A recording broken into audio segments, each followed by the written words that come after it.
భవన్ అనే పేరు మీద పెద్ద గడిని నిర్మించుకొని కష్టాలు చెప్పాలి అని గద్దరన్న పోతే ఎర్రటెండకు మిట్ట మధ్యాహ్నం 3 గంటలు నీ గేటు దగ్గర నించోబెట్టినావు కదా కేసీఆర్. ఈ పాపం ఊరికే పోతుందా అని నేను అడుగుతున్నా. అందుకే కదా పార్టీని మొన్న జరిగిన ఎన్నికలలో బొక్కలు ఇరగొట్టి బోర్ల బొక్కలేసి గుణపాఠం చెప్పిండ్రు. గద్దరన్న ఉసురు తలిగింది కాబట్టి మీ బొక్కలు ఇరిగిన బిడ్డ అది గుర్తుపెట్టుకోండి అని నేను చెప్పదలుచుకున్నా. అందుకే మిత్రులారా, ఇవాళ ఈ ప్రభుత్వం మీది మనది, ఈ ప్రభుత్వం పేదోళ్ళది. ఈ పేదోళ్ళ ప్రభుత్వంలో ఆదిలాబాదును దత్తత తీసుకుంటాం.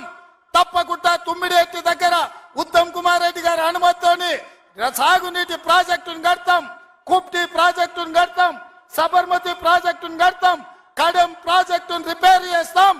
ఈ ప్రాంతాన్ని సాగునీటి రంగంలో పైనుంచి వస్తుంటే మా కొండ సురేఖక్క చూపిస్తుంది, కింద క్రేన్ పెట్టి బాయి తవ్వుకుంటారు నీళ్ల కోసం, సాగు నీటి కోసం. మరి ఆ సన్నాసోడు 1 కోటి ఎకరాలకు నీళ్ళు ఇచ్చిన అన్నాడు. ఏడిచ్చిండా? వచ్చినా ఇవాళ హెలికాప్టర్ల పైనుంచి వస్తే ఎడారిని చూసినట్టుంది, ఎండిపోయిన పొలాలు కనిపిస్తున్నాయి. నీళ్ళ కోసం బావులు తవ్వుకుంటారు. ఇవాళ బావి తవ్వే క్రేను అది చూపించి సురేఖక్క అన్న ఇంకా బాయిల వ్యవసాయమే ఉంది, ఇక్కడ నీళ్లు రాలేదని. ఇవాళ వస్తావా కేసీఆర్? నీకు మళ్ళోసారి చూపిస్తా ఈ ప్రాంతాన్ని. ఏనాడా నువ్వు వచ్చినవో రాలేదో నాకు తెలియదు, ఎన్నికలప్పుడు ఓట్లాడుకోనికి వచ్చి ఉంటావు, కానీ ఈ ప్రాంతాన్ని చూడడానికి ఎప్పుడన్నా వచ్చినవా?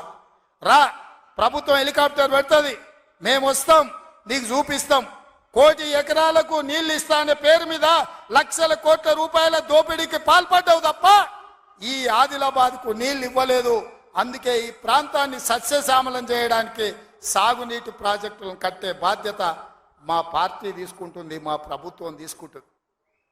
నిన్న మొన్న మాట్లాడుతున్నారు వాళ్ళు 3 నెలల 6 నెలల కేసీఆర్ మళ్ళీ ముఖ్యమంత్రి అవుతాడు, ఈ ప్రభుత్వాన్ని పడగొడతామని. నీ అయ్యా ఎవర్రా పడగొట్టేటోడు?